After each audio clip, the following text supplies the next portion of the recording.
পুঁথিগত বিদ্যা না, তারা যে আমাদের মূল্যবোধ, সামাজিক মূল্যবোধ, সেই মূল্যবোধের আলোকেও শিক্ষিত হয়ে তারা দেশ গঠনের কাজে নিজেদেরকে নিযুক্ত করতে পারে। একজন শুরু করবে, বাকিরা তাকে সেই সংস্কারকে তারা চলমান রেখে সামনে নিয়ে যাবে। আজকে বাংলাদেশ স্বৈরাচার মুক্ত হয়েছে। স্বৈরাচার মুক্ত হওয়ার পরে একটি অন্তর্বর্তীকালীন সরকার বর্তমানে দেশ পরিচালনা করছে।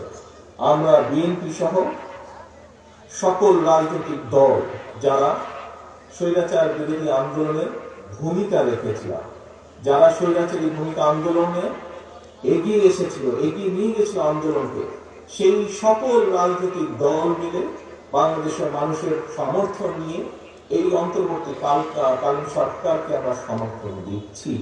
কেন?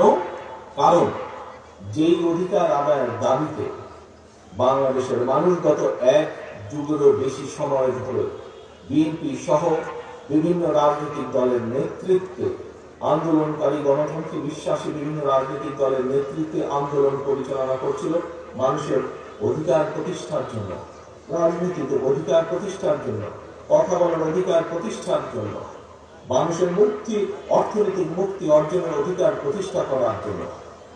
সেই লক্ষ্যকে বাস্তবায়নের লক্ষ্যে নির্বাচন প্রয়োজন।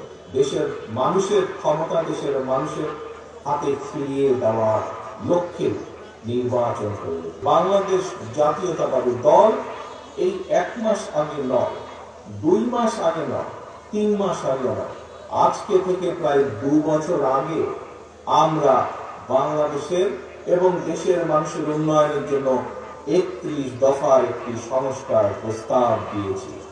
আজকে অনেক ব্যক্তি বা সংগঠন সংস্কারের কথা বলছে।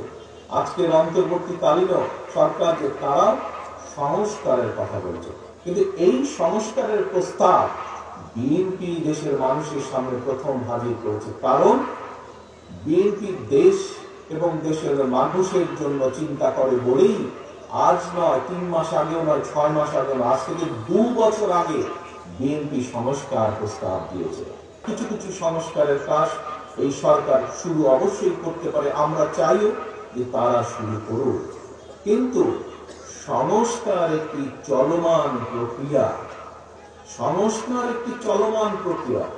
একজন শুরু করবে, বাকিরা তাকে সেই সংস্কারকে তারা চলমান রেখে সামনে নিয়ে যাবে।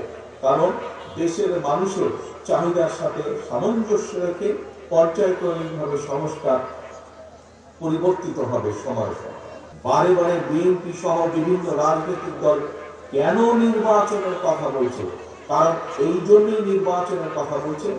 আমরা বিশ্বাস করি, আমরা মনে করি যে এই যে আজকের ইন্টারিম গভর্নমেন্ট, অন্তর্বর্তীকালীন সরকার, এই সরকার আমরা বিশ্বাস করতে চাই যে তারা একটি নিরপেক্ষ নির্বাচন দিতে সক্ষম হবে এবং একটি নিরপেক্ষ নির্বাচন তারা দিতে সক্ষম হলেই একমাত্র সেই প্রকৃত ব্যক্তিগুলো নির্বাচিত হয়ে আসতে পারবে যারা সত্যিকার ভাবে জনগণের কথা বলবে, যারা সত্যিকার ভাবে জনগণের স্বার্থ নিয়ে চিন্তা করবে।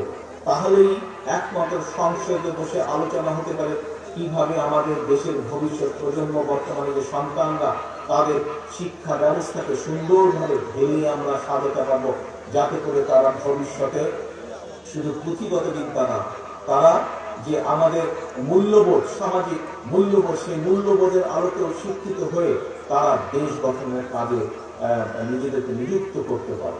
আজকে যদি সংসদে প্রকৃত জনপ্রতিনিধিরা নির্বাচিত হয়ে আসতে পারে একটি নিরপেক্ষ নির্বাচনের মাধ্যমে, তাহলে তারা বসে আলোচনা করে সিদ্ধান্ত নিতে পারবে কিভাবে বাংলাদেশের কৃষকদেরকে তাদের সমস্যাগুলো ধীরে ধীরে পর্যায়ক্রমিকভাবে কমিয়ে নিয়ে এসে কৃষকদের সুবিধা বৃদ্ধি করা যায়, কৃষকদের সমস্যার সমাধান করা যায়। এইভাবে প্রত্যেকটি সেক্টরের সমস্যা কিভাবে পর্যায়ক্রমিকভাবে সমাধান করা যায়।